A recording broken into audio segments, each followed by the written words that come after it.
हम लोग को अगला टॉपिक क्या पढ़ना है बच्चों?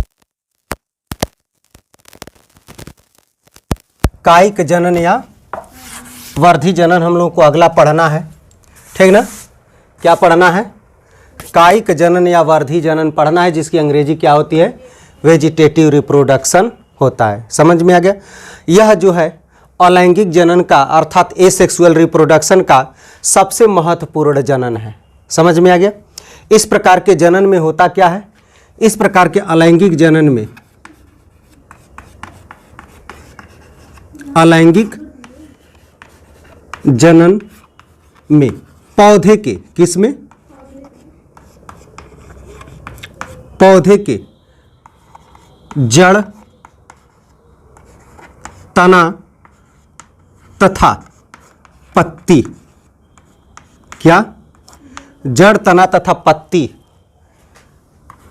से नए पौधे तैयार किए जाते हैं। क्या तैयार किए जाते हैं? नए पौधे तैयार किए जाते हैं। समझ में आ गया? लेकिन फूल से नहीं।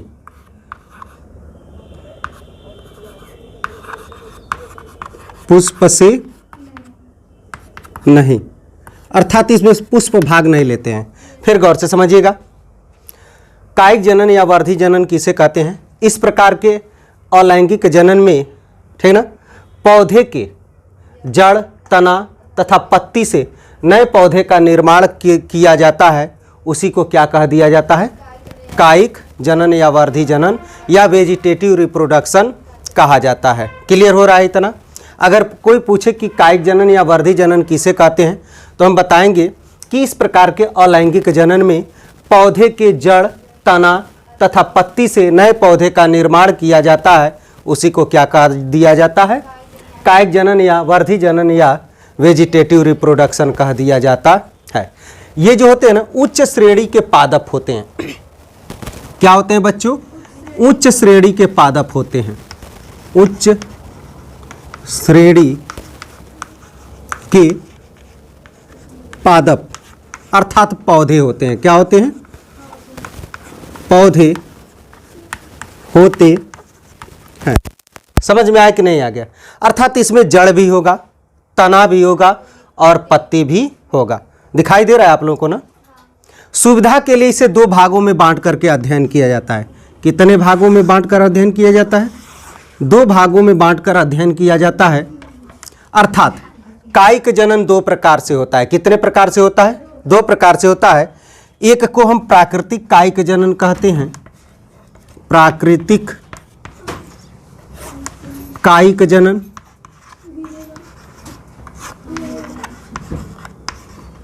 प्राकृतिक कायिक जनन कहते हैं। नेचुरल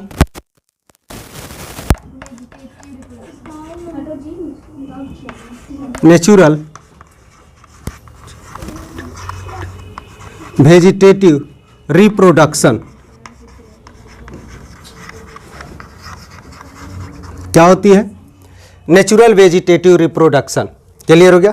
दूसरा आपका होता है कृत्रिम। क्या होता है बच्चों? कृत्रिम कायिक जनन होता है, जिसकी अंग्रेजी क्या होती है? आर्टिफिशियल वेजिटेटिव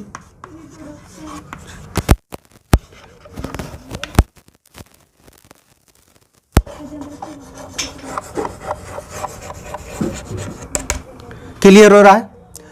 यानी कायिक जनन को दो भागों में बांटकर अध्ययन किया जाता है। एक को प्राकृतिक कायिक जनन कहते हैं, एक को कृत्रिम कायिक जनन कहते हैं। अब प्राकृतिक कायिक जनन किसे कहते हैं? इसमें जो पादप होते हैं या पौधे होते हैं ना, स्वयं नए पौधे का निर्माण करते हैं। क्या करते हैं? इसमें स्वयं नए पौधे का निर्माण करते हैं, उसी को प्राकृतिक कायिक जनन कहते हैं। लेकिन कृत्रिम कायिक जनन किसे कहते हैं? इसमें मनुष्यों द्वारा, क्या होता है? मनुष्यों द्वारा पादपों को या पौधों को काट करके नए पौधे का निर्माण किया जाता है। समझ में आ गया कि नहीं आ गया? प्राकृतिक कायिक जनन जो होता है ना, वह आपका जड़ों द्वारा, किसके द्वारा? जड़ों द्वारा होता है तना द्वारा होता है। किसके द्वारा होता है? तना द्वारा होता है। तथा पत्तियों द्वारा होता है। किसके द्वारा होता है? पत्तियों द्वारा होता है। क्लियर हो गया। और वही आपका कृत्रिम कायिक जनन जो होता है ना, यह कृत्रिम विधि से होता है। ये तो हम लोग जानते हैं। किस विधि से होता है? कृत्रिम विधि से होता है। और यह कृत्रिम विधि मनुष्य द्वारा किया जाता है। किसके द्वारा किया जाता है? मनुष्य द्वारा किया जाता है। तो यह निम्न 6 विधियों से होता है। कितने विधियों से होता है? 6 विधियों से होता है। नंबर 1 आपका होता है कलम लगाना। क्या लगाना? कलम लगाना। नंबर 2 दाब लगाना। दाब लगाना। नंबर 3 गुटी बांधना।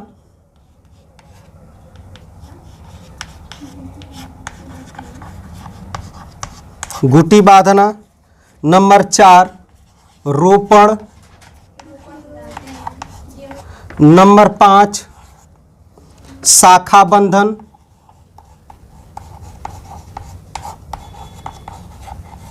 शाखा बंधन। नंबर 6 कलिका रोपण।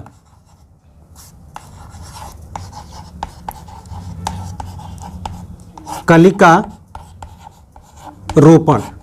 अब इसको एक बार समझते हैं बच्चों। कृत्रिम कायिक जनन निम्न 6 विधियों से होती है। नंबर 1 कलम लगाने विधि से होती है। नंबर 2 दाब लगाने विधि से होती है। नंबर 3 गुटी बांधने विधि से होती है।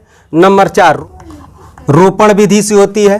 नंबर 5 शाखा बंधन विधि से होती है। नंबर 6 कलिका रोपण विधि से होती है। समझ में आ गया। अब इनको हम लोग एक एक करके पढ़ते चलते हैं। इसको उतार लीजिए।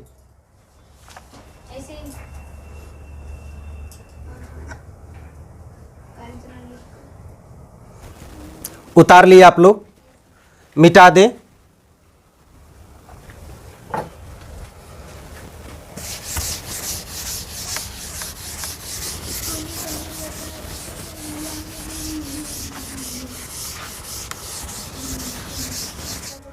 प्राकृतिक कायिक जनन।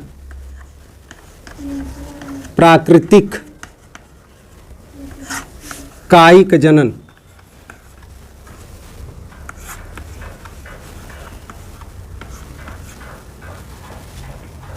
नेचुरल वेजिटेटिव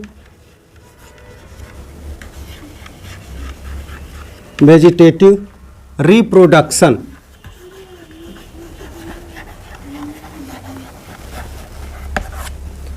इस प्रकार के कायिक जनन में पौधे के किसी अंग से कोई एक नया अंग विकसित हो जाता है और वहां से एक नया पौधा बन जाता है। अर्थात अपने आप एक नया पौधा विकसित हो जाता है। उसी को प्राकृतिक कायिक जनन कहते हैं। क्लियर हो गया। और ये प्राकृतिक कायिक जनन कितने प्रकार के होते हैं? 3 प्रकार के होते हैं। नंबर 1 जड़ों द्वारा। नंबर 2 तना द्वारा। नंबर 3 पत्तियों द्वारा। पत्तियों द्वारा। यानी प्राकृतिक कायिक जनन 3 विधियों द्वारा होता है। जड़ों द्वारा भी होता है, तना द्वारा भी होता है और पत्तियों द्वारा भी होता है। समझ में आ गया। अब आप लोग हेडिंग डाल लीजिएगा। नंबर 1 जड़ों द्वारा। By roots.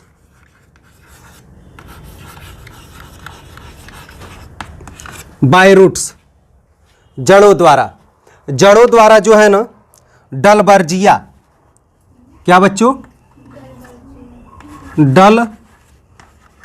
डलवर्जिया, जिसको आप लोग शीशम कहते हो। क्या कहते हो?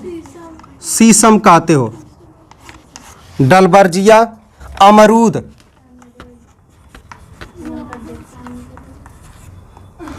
अमरूद। पोपलर। मुराया। शकरकंद।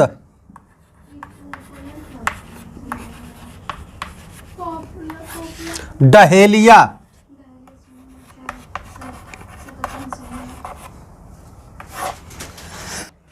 ये जितने पौधे लिख रहे हैं, डलबर्जिया, अमरूद, पोपलर जिसको आप लोग पॉपुलर कहते हो, पोपलर, मुराया, शकरकंद, डहेलिया आदि, ये पौधे जो होते हैं ना, ये जड़ों द्वारा विकसित होते हैं। किसके द्वारा विकसित होते हैं?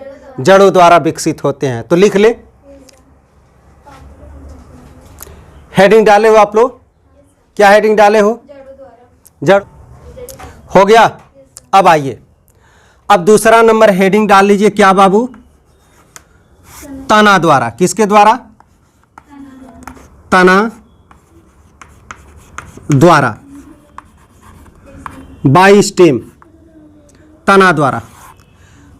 तो तना द्वारा प्राकृतिक कायिक जनन होता है, अर्थात 3 प्रकार से बनते हैं। नंबर 1 आपका है भूमिगत तना। कौन सी तना? भूमिगत तना। दूसरा आपका है अर्ध वायवीय तना। तीसरा वायवीय तना। वायवीय तना। 3 प्रकार की तना होती है, गौर से समझिएगा। जो जमीन के अंदर होती है, क्या होती है? जमीन के अंदर, जमीन के अंदर भूमिगत तना कहते हैं। क्लियर हो गया? अर्धवायवीय तना किसे कहते हैं? जिसमें आधा तना जमीन में और आधा तना बाहर होता है। कहाँ होता है? बाहर होता है। और वायवीय तना में क्या होता है? पूरा तना। क्या होता है? पूरा तना बाहर होता है। कहाँ होता है? बाहर होता है। उसी को वायवीय तना कहते हैं। तो क्या इतना आप लोगों को समझ में आया? भूमिगत तना किसे कहते हैं? जो जमीन के अंदर तना होता है उसको भूमिगत तना कहते हैं। जो आधा जमीन के अंदर और आधा जमीन के बाहर होता है उसको अर्धवायवीय तना कहते हैं। और जो पूरा तना जमीन के बाहर होता है उसको वायवीय तना कहते हैं। अब उदाहरण एक एक का हम लोग देखते चलते हैं। सबसे पहले हम लोग भूमिगत तना का देखते हैं। तो इसमें आपका भूमिगत तना में आलू आ जाता है। क्या आ जाता है? आलू आ जाता है। फिर केला, अदरक, हल्दी आ जाता है। फिर आपका अरवी,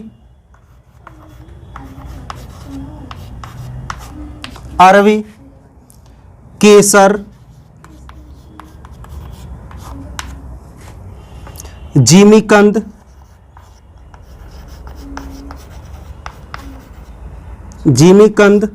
जिसको आप लोग सूरन कहते हो। जिमीकंद मतलब सूरन, ओल। समझ में आ गया कि नहीं आ गया? जिमीकंद, क्रोकस। क्या? Crocus, fascia. अब आपका लहसुन आ जाता है, प्याज आ जाता है। ये सब आपके क्या हैं? भूमिगत तने हैं। भूमिगत तने में कौन आता है? आलू आता है, केला आता है, अदरक आता है, हल्दी आता है, अरवी आता है, जिसको अरुई का पत्ता आप लोग कहते हो, अरुई कहते हो। अरवी आ जाता है, केसर आ जाता है, जिमीकंद मतलब सूरन या ओल, क्रोकस आ जाता है, फेसिया आ जाता है, लहसुन आ जाता है, प्याज आ जाता है। समझ में आ गया? यानी कोई पूछ दे बताइए आलू क्या है? भूमिगत तना है। केला क्या है? भूमिगत तना है। अदरक क्या है? भूमिगत तना है। हल्दी क्या है? भूमिगत तना है। अरवी क्या है? भूमिगत तना है। सूरन क्या है अर्थात जिमीकंद क्या है? भूमिगत तना है। लहसुन क्या है? भूमिगत तना है। प्याज क्या है? भूमिगत तना है। आया समझ में? 1 नंबर में क्वेश्चन परीक्षा में पूछेगा। अब जरा ध्यान दीजिएगा, इसमें एक और आपसे पूछ देता है। क्या कर देता है? एक और आपसे पूछ देता है कि आलू क्या है? कंद है? हाँ है। आलू क्या है? कंद है। आलू क्या है? कंद है। कंद की अंग्रेजी क्या होती है? Tuber, TUBER। आलू आपका क्या है? कंद है। इसी प्रकार से आपका केला क्या है? प्रकंद है। क्या है? प्रकंद है, अर्थात राइजोम है, RHIZOME, ये लाइन से जितने हैं, ये केला हुआ, अदरक हुआ, हल्दी हुआ, ये सब क्या है? प्रकंद है। इसी प्रकार से अरवी, केसर, जिमीकंद, क्रोकस और केसिया, ये आपका क्या है? घन कंद है। क्या है आपके? घन कंद हैं, घन कंद हैं। क्लियर हो गया? इसकी अंग्रेजी क्या होती है? Carbs, CORMS, carbs. क्लियर हो गया? अब ये लहसुन और प्याज आपका क्या है? सल्क कंद है। क्या है? सल्क कंद है। क्लियर हो गया? इसकी अंग्रेजी क्या होती है? बल्ब, BULB, इसकी अंग्रेजी क्या होती है? बल्ब। क्लियर हो रहा है आप लोगों को? इतना समझ में आ रहा है? प्रकंद, कंद में आलू, प्रकंद में केला, अदरक, हल्दी, घन कंद में अरवी, केसर, जिमीकंद, क्रोकस, फेसिया और सल्क कंद में लहसुन और प्याज हैं। इतना आप लोग को समझ में आ रहा है? बोलिएगा। अब आ जाइए आप लोग अर्धवायवीय तना में। किसमें? अर्धवायवीय तना में। अर्धवायवीय तना भी कई प्रकार के होते हैं। क्या होते हैं? अर्धवायवीय तना भी कई प्रकार के होते हैं। एक आपका ऊपरी भूविस्तारी तना होता है। क्या होता है? ऊपरी भूविस्तारी तना होती है। ऊपरी भूविस्तारी तना क्या होती है? ऊपरी भूविस्तारी तना होती है। दूसरा कौन सा तना होता है? अंतः भूविस्तारी तना होती है। अंतः भूविस्तारी तना होती है। तीसरा आपका क्या होता है? भूविस्तारी होता है। क्या होता है? भूविस्तारी होता है। चौथा क्या होता है? भूविस्तारिका होता है। भूविस्तारिका होता है। इसकी अंग्रेजी रनर होती है। क्या होती है? RUNNER, रनर होती है। इसकी अंग्रेजी सकर होती है। सकर होती है। भूविस्तारी की अंग्रेजी स्टोलेन होती है।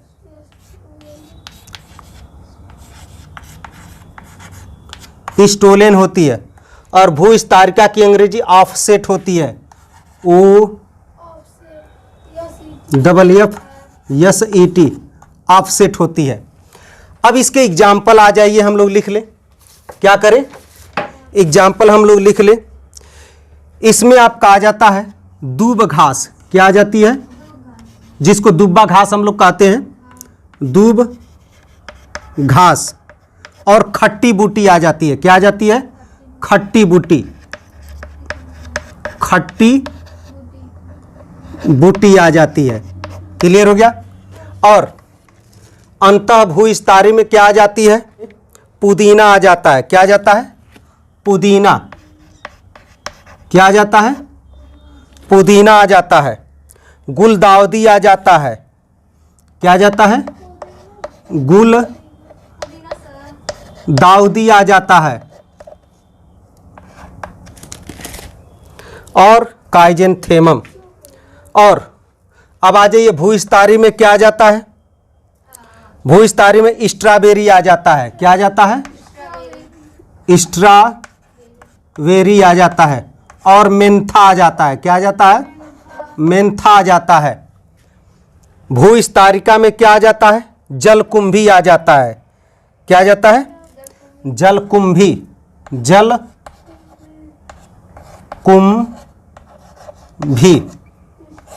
आ जाता है। और पिस्टिया आ जाता है। और क्या आ जाता है? पिस्टिया आ जाता है। पिस्टिया आ जाता है। क्लियर हो गया? अब देखिए, जलकुंभी को ना बंगाल का आतंक भी कहते हैं। क्या कह देते हैं इसको? बंगाल का आतंक। बंगाल का आतंक कह देते हैं। क्लियर हो गया? अब इसको समझते हैं एक बार, गौर से समझिएगा।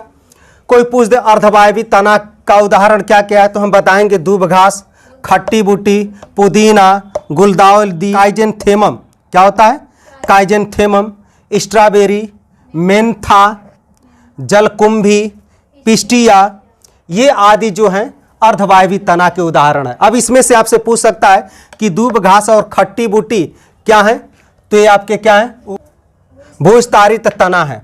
क्लियर हो गया। अब पूछ देगा आपको पुदीना और गुलदाउदी काइजेंथेमम क्या है, यह अंतः भूविस्तारित तना है।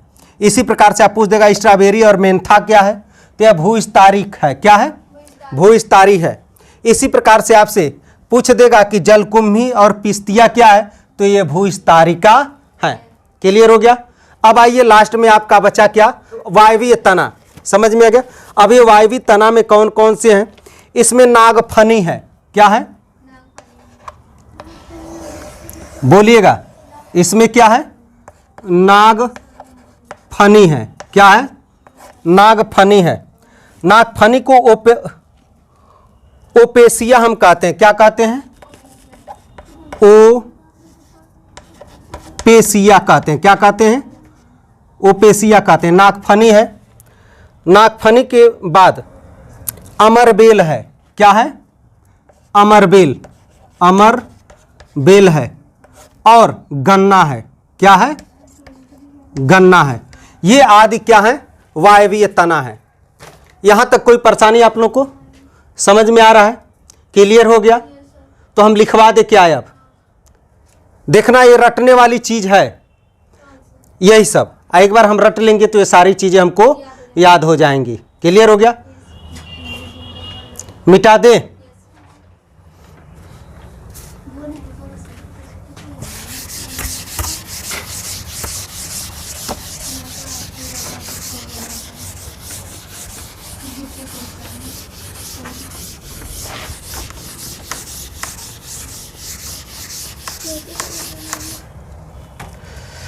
अब हेडिंग आप लोग डाल लीजिए, कृत्रिम कायिक जनन, आर्टिफिशियल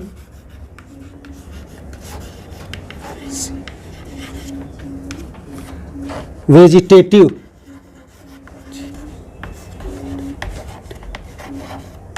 रिप्रोडक्शन।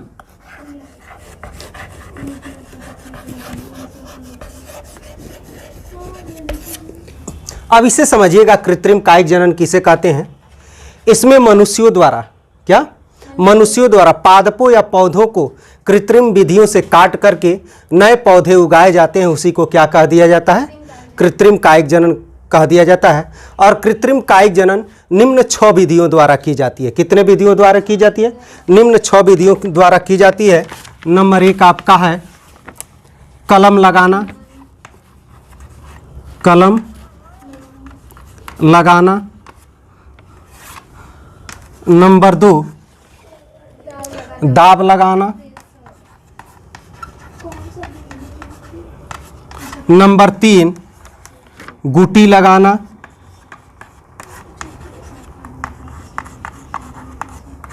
नंबर 4 रोपण।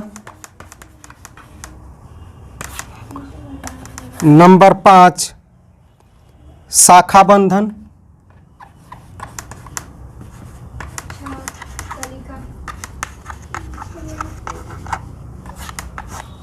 नंबर 6 कलिकारोपण।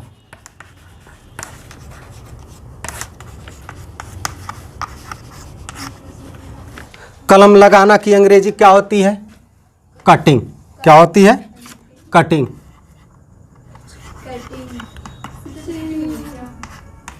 दाब लगाना की अंग्रेजी क्या होती है, लेयरिंग। लेयरिंग।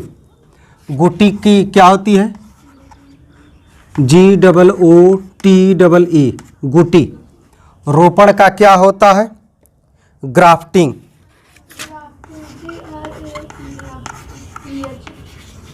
ग्राफ्टिंग। रोपण का एक और नाम है पैबंद लगाना। क्या नाम है, पैबंद लगाना। और शाखा बंधन की अंग्रेजी क्या है, इनार्चिंग। ENARCHING, इनार्चिंग। और कलिका रोपण की अंग्रेजी क्या होती है? बड ग्राफ्टिंग, बड ग्राफ्टिंग। इतना उतार लीजिए।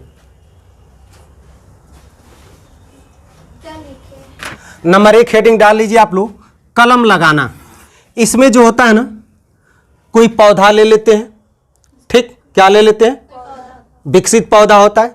उस पौधे को, मान लीजिए हमारा पौधा है, उस पौधे को 30-30, 40-40 सेंटीमीटर पर हम क्या कर देते हैं? काट देते हैं, काट देते हैं। और काट करके इसी को जमीन में गाड़ देते हैं। क्या करते हैं? जमीन में गाड़ देते हैं।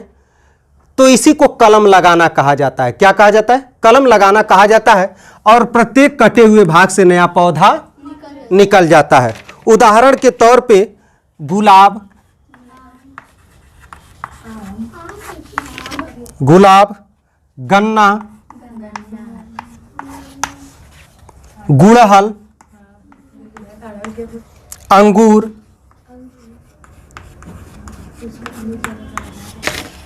नींबू,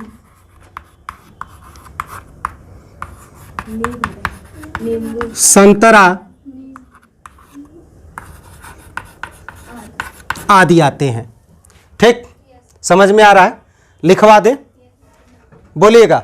अब अगला हेडिंग डाल लीजिए आप लोग, दाब लगाना। क्या हेडिंग डाल लीजिए? दाब लगाना।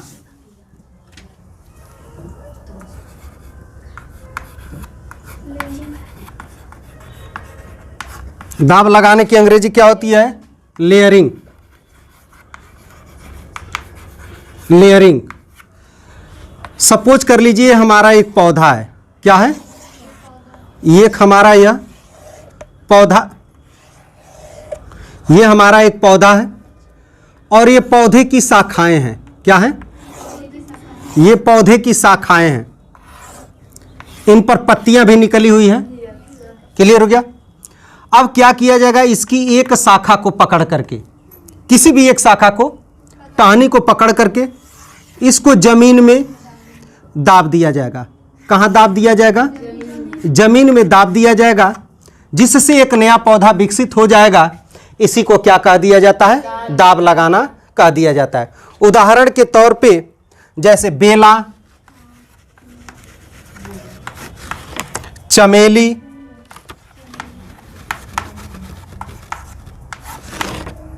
कनेर,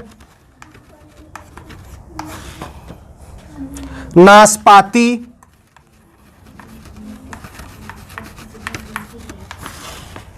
सेब,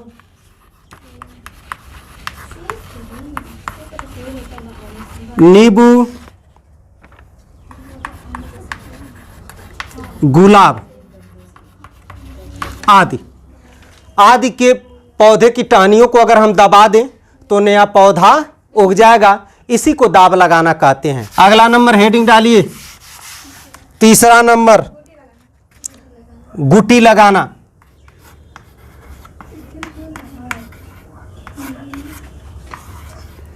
GOOTE, गुटी।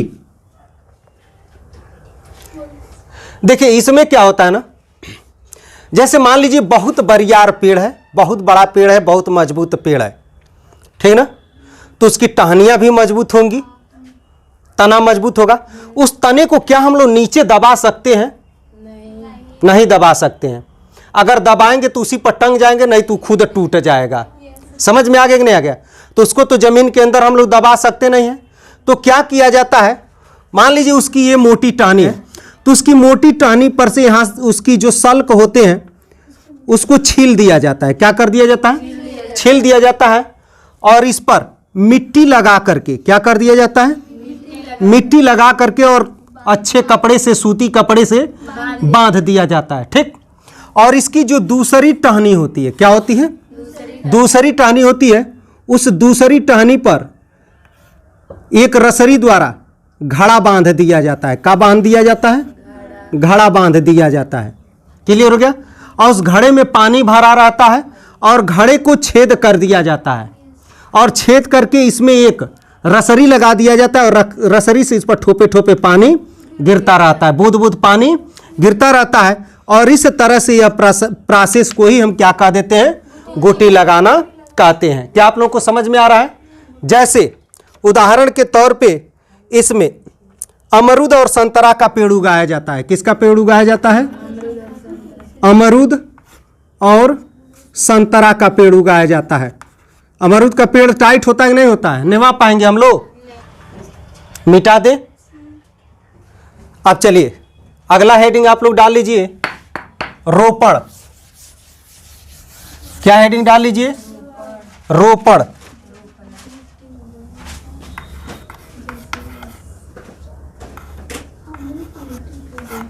ग्राफ्टिंग।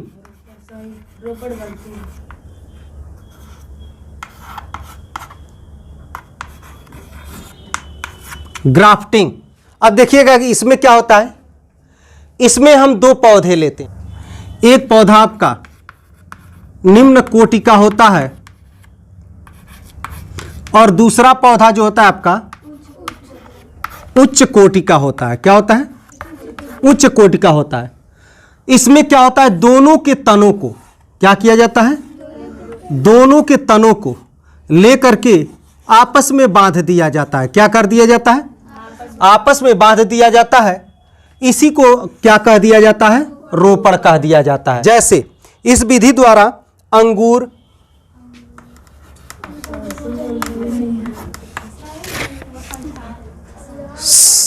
शलीफा, संतरा, आम, सेब, नाशपाती आदि के पौधों को किया जाता है। समझ में आया? लिखवा दे। लिखिए, हो गया। अब अगला हेडिंग डाल लीजिए आप लोग, शाखा बंधन। क्या है? शाखा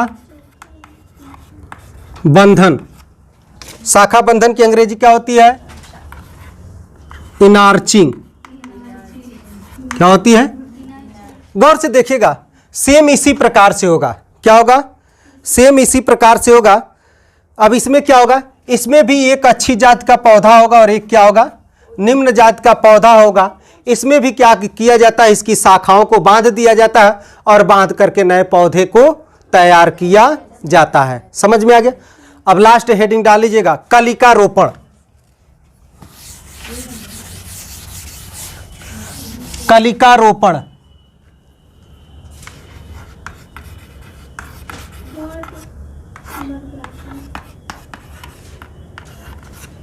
अंग्रेजी क्या होगा?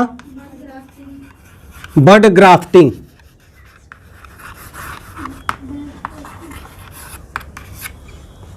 अब देखिएगा इसमें क्या होगा,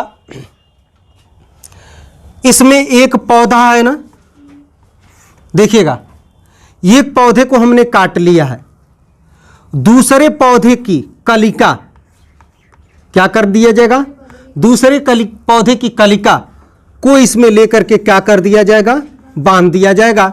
इसी को क्या कह देते हैं, कलिका रोपण कहते हैं। गुलाब, नाशपाती,